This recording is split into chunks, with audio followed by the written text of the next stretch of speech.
Hello, everyone. For the next session, we have a speaker from the Middle East, from the country of Turkey. I'm pleased to introduce Dr. Aurelie Trur, advisor at Space Agenda. Dr. Trur started her career in the commercial space industry, working for a leading satellite operator in their Brussels office. She has a particular interest in space sustainability and debris governance.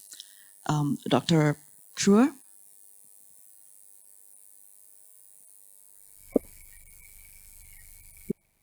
Hello, everyone. So let me present you today about smart cities, the Middle East region, and the relation with sustainability. So my presentation outline today, let me introduce you slowly through it. So we are going to discuss firstly about smart cities and how it relates with space. The securing the growth of the booming new space economy. So you have probably been hearing about this a lot today.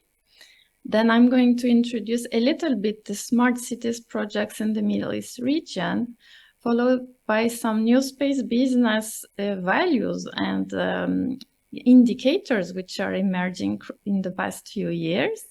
And we will go over the conclusions of why it's an interesting idea for you to invest in new space and what it can bring to your company, to your city, and to the rest of the world and space. So what is a smart city and how does it relate to space technology? You have probably been hearing a lot about it today. But let me remind you that especially the United Nations SDGs, Sustainable Development Goal number 11 is important because it relates to the people. So number 11, it's really about making cities and human settlements more inclusive, safe, resilient, and sustainable. So what does a smart city mean again? So let me remind you, because maybe somebody fell asleep already today. There's a lot of information. So as a reminder, the smart cities are really places where the traditional networks and services are made more efficient thanks to technology. Which one's technology? Digital telecommunication technologies, which we have been talking about today. And the benefit to use the space technology is really for the inhabitants, but also for the businesses. So what kind of businesses, what kind of services? Just a quick brief overview. We are speaking about this transportation, the parking, and the eco-friendly practices to live in a more sustainable city environment.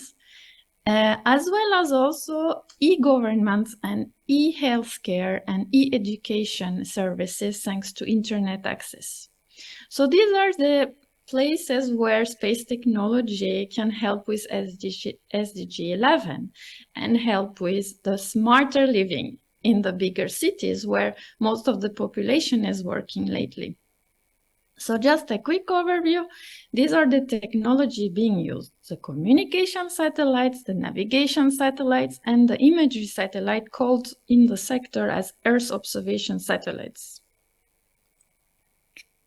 So the concept of smart cities is not new, but it has been growing rapidly. So when did we start about speaking of the relationship between smart cities and the space technology was mostly around of the 2015, 2016. And actually China has around 500 projects, which is about half of the over 1,000 smart cities projects worldwide. So you in China are part of these big projects. So we are discussing about the topic of smart cities since the mid-2010s. And more recently, the market share estimates are really growing. So a little bit back, 2021, the estimate was $1 billion with double-digit growth of over 20%. And it is estimated now to the next coming years to increase more than half, more than 57%. So the growth rates are really attractive. So the sustainability contribution of smart cities are really twofold: as enabler of the circular economy on the Earth, and as an enabler of the new space economy growth in outer space to the space activities we are talking about. But also in space, there is the strengthening of the circular space economy. So it's really about the sustainable business and economies. So what are some of the gaps that are still being faced when we discuss about smart cities? So there are a few, so let me read over them for you. So build the citizen awareness. This is not always the case that people in the large cities know what the smart cities are really about. For some of the cities, the work has been done and they can see progress, but for others, it still needs some selling to be done to the citizen to understand that what is good for them, thanks to space technology. So also another gap is to develop the access to broadband connection, because in some cities, some areas are lacking the coverage, and there is a really useful aspect of space technology is that they can connect everyone throughout the city. Another gap is to integrate the different data sources, because data is coming in very, very large amounts in very different forms, and all this data needs to be treated, and in order to be useful, you need to integrate them. So there is still a lot of work to be done on that. Creating an ecosystem of fragmented citizen, local, state government, and private companies. So this is where we are coming today to your conference in Hong Kong. It's about bringing those stakeholders together and see how working together can make it happen to have smarter cities thanks to space technologies. Another gap is to increase, of course, the investment to overcome the initial cost for these technologies. Now, there have been reports, I will mention it in the next slides, about some of the smart technologies which have produced benefits, so financial benefits. So it starts to become more visible how you can increase your investment's value. And the last gap is to address the concerns regarding the protection and security of managed data. So of course, this is an important point for the citizen that needs to be addressed. How can we fill the gaps with space technologies and especially satellite applications and data? Well, we can increase especially the gap on coverage and also the gap to manage many areas. For instance, Earth observation satellites which provide data for imagery can improve the management of green spaces of the city. They can they manage or mitigate the disaster prevention. For instance, they can monitor where are the areas very dry, and it keeps the monitoring process so that we can prevent the emergence of wildfires. It can also give information about agriculture, such as when is it time to put water on the crops so then we can better increase the resources. Other satellite data of positioning and navigation can improve transportation for especially the traffic management, but also for the parking by monitoring the cars and by monitoring the transportation, also whether the trucks are empty, can be optimized. There are many emerging applications now. And another data which is very valuable for smart cities enabling is the internet and telecommunication signals, which increase the broadband connectivity in remote areas, and also which enable the remote healthcare, as we could see during the COVID period. It's not always easy to access the doctor. You can't get out of the house. Also, for your administrative papers, the e-governance was allowed thanks to the internet, and the waste management was there as well. This is part of the resources. It's a not very fancy topic, but actually the very big cities have usually waste management problems, and the trucks and the whole system needs to be improved in order to make everyone's life a little bit better in the big cities regarding the waste. So what are some of the developments in the Middle East? So it's important to know that when we come to the discussion of smart cities, the Middle East region is among the leading region for smart cities. Why is that? Because there are some very of the largest mega city projects which have been discussed and started around 2016. And especially, I will go to this next slide, in the United Arab Emirates and also in Saudi Arabia. And in general trends, we see that the projects started to develop physically and have their first landmarks around 2019. So they have been infrastructure started, physically present, and they have been political strategy and plans emerging in the countries in the region. So basically, following the work of the UN SDG goals, especially the signature and the announcement of the 2030 visions, several national visions have emerged in the Middle East regions. And also in international organizations at the level of the ITU here, the International Telecommunication Union, some working groups have started to study how to use IoT, so Internet of Things, which is enabled with satellite data for smart cities. So there has been a turn in the past few years towards a much larger smart cities projects and studies. Here are a little bit of the details about the region. So, for instance, in Saudi Arabia, the largest project is called NEOM, which means New Future, and the investments is about $500 billion US.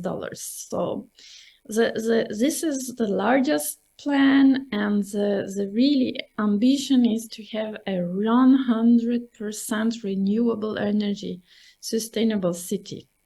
The King Abdullah Economic City in the King Salman Energy Park, they are also interesting projects which emphasize the well-being but also the economic activity. So it's about the people, but also about the companies. So these projects are really interesting because they allow not just for smart living, but also for smart business.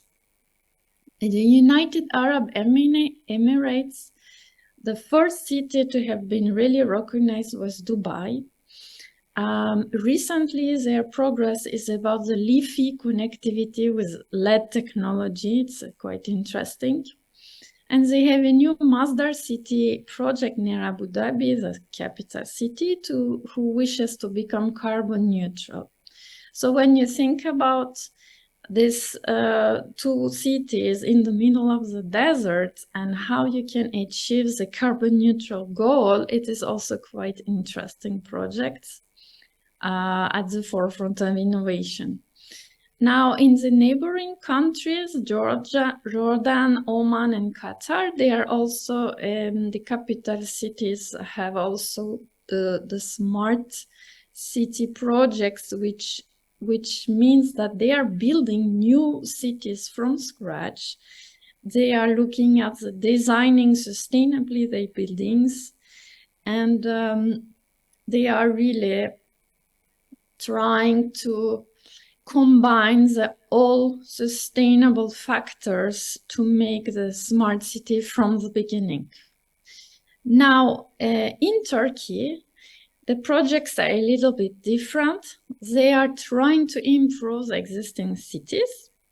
So, for instance, around of 2019 in Turkey, where I'm currently based now, that's why I mentioned it last, so that this is my better expertise. They started with smaller steps in large city like Istanbul, and they slowly increased the number of applications.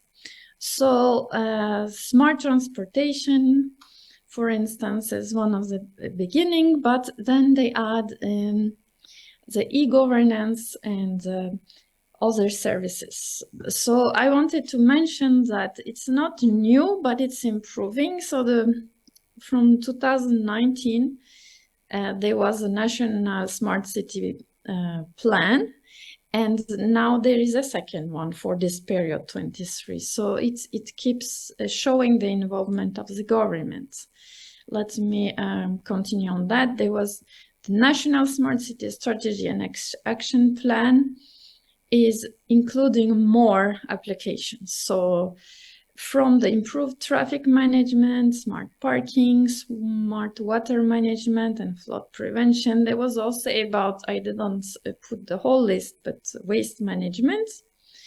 The more applications are pushed to make the current city smarter. So this is also interesting for Hong Kong, most probably, because you won't rebuild a new Hong Kong next to Hong Kong. So the idea is also similar than in my current country, is how to improve the to get the city smarter from the existing city, how to adapt.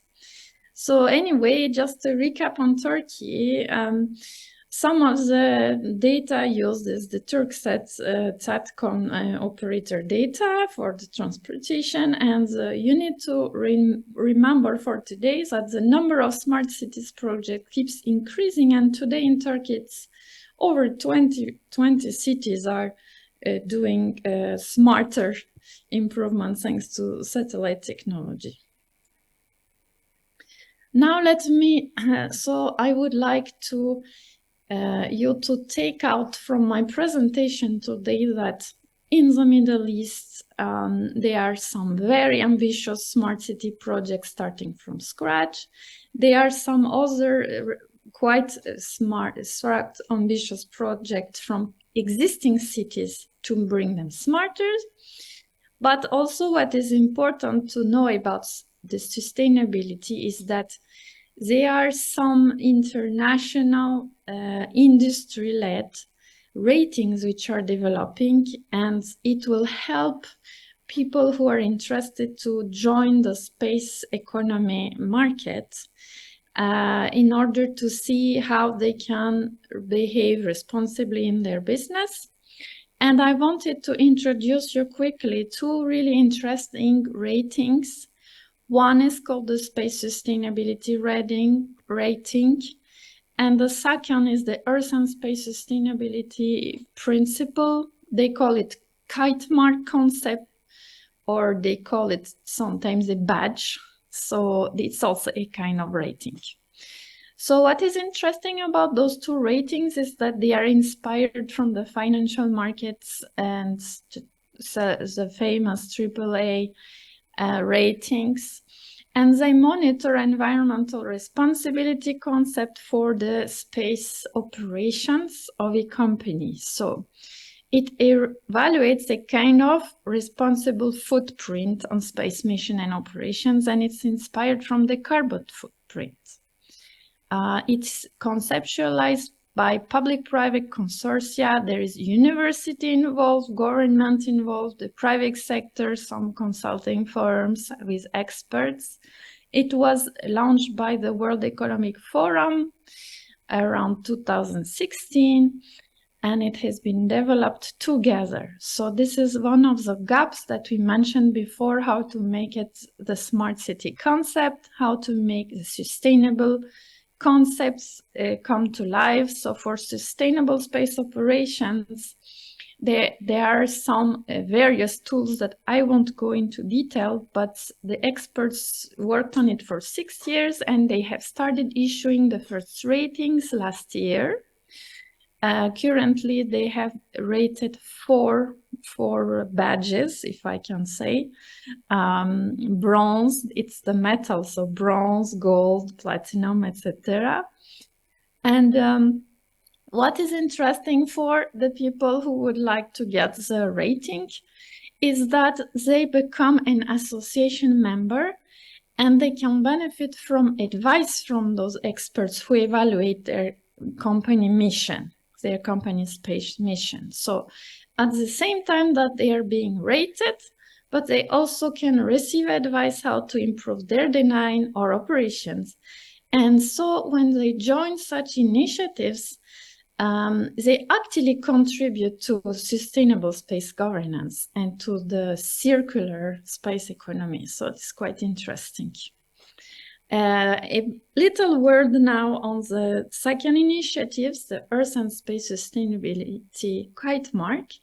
It's also a combination of the UK government and the private sector, such as the insurance company Lloyd, which is insuring space missions, and some technology experts and from academia, the government and private sector are also working together. So this latest kite mark concept is used as the global transparent ESG space sustainability standard, which is recognized by the finance and insurance communities. So it's really increasing the value of the space operation of that company. So it's a trusted badge as well. So joining with those ratings, it's really important for space sustainability because it's complementing the existing regime, which is not binding currently, but it's incentivizing. So it's encouraging the sustainable behavior. It helps with the knowledge how to conduct responsibly the space business practice and how to keep the footprint low, and also then it increases the reputation and the market value of your company. So if I would like to finish about today's presentation is that what do you gain by investing in the new space technology if you would like to increase the smart city concept in Hong Kong or in other China cities? Is that you are having a chance now to join a large and meaningful impact on local and global circular economies. So you can enter a very high growth sector, diversify and innovative. And so you enable Hong Kong to remain at the forefront of the connected world, thanks to smart city enhancement, and you benefit your citizens. But also globally, you are joining this new space economy, which is a very big opportunity for investments recently. And you can play a positive role as a top-tier guardian of sustainability on Earth and for space observations. So you can be a smart enabling company. So just a last comment about what are really the growth potential. There have been discussion that the investment was less. The historically record was 2021.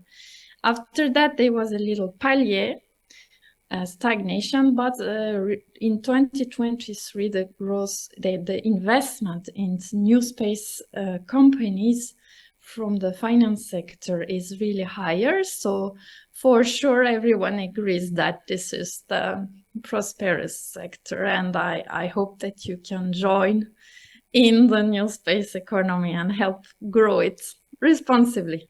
Voila, that's my discussion for today. Thank you very much, Dr. Trur. Thank you very much for that particular talk. So I think I don't know whether we have any questions here from the audience. If not, then let's just thank Dr. Trur. Dr. Trur, are you still in line? Yes. You are? Okay, that's good. Because we were going to give you or present you with a gift, but unfortunately you can't you're not physically here to receive it, but I will also, in front of your picture, I'll be presented with a certificate also. Okay, so Okay. anyway, thank you very much, Dr. Trur, for Very good. sharing your session on smart city in the Middle East. Okay, so I'm going to take a picture now with you in the background. I don't know whether you can see us. Can you see us? I can see you well. Oh, you can Yes, see yes. us. Okay. Yes, that's good. yes. So, okay, thank you very much, Mandy. Okay, so thank you very much, Mandy, and thank you very much, Dr. Trur. So it's very fascinating, the discussion that you provided. So thank you very much for your time, and have a good weekend. Okay. Thank you. Bye-bye then. Bye-bye. Okay, bye-bye.